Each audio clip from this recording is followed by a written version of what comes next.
तब्बल 12 तोळे सोन्यावर चोरट्यांचा डल्ला। फलटण पूर्व भागात चोऱ्यांचे सत्र सुरूच। कुरवली बुद्रुक कोथळे नंतर गुणावरे तालुका फलटण येथे चोरट्यांनी डल्ला मारला आहे।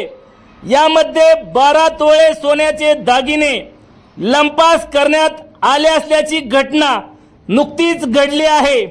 4 ते 5 चोरट्याकडून हा डल्ला मारण्यात आला असल्याचे सांगण्यात येत आहे। फलटण पूर्व भागातील गुणवरे येथे हा प्रकार नुकताच 2 दिवसापूर्वी घडला असल्याचे सांगण्यात येत आहे। यामुळे संपूर्ण परिसरामध्ये खळबळ उडाली आहे।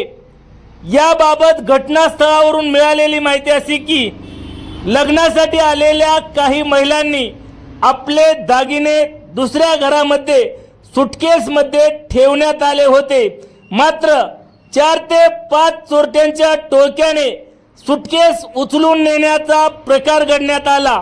या चोरट्यांकडे तलवार आणि इतर घातक शस्त्र असल्याचंही सांगण्यात येत आहे।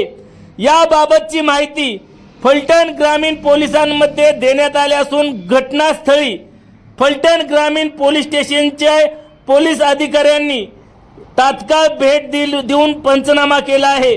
तब्बल 12 तोळे सोने लंपास केल्यामुळे परिसरात मोठी खळबळ उडाली असून लोकांमध्ये भीतीचे वातावरण पसरले आहे। सध्या उन्हाळ्याचे दिवस असल्यामुळे अनेक कुटुंबातील लोक घराबाहेर झोपत असल्यामुळे चोरटे अशा घरांमध्ये डल्ला मारण्याचा प्रकार घडत आहे।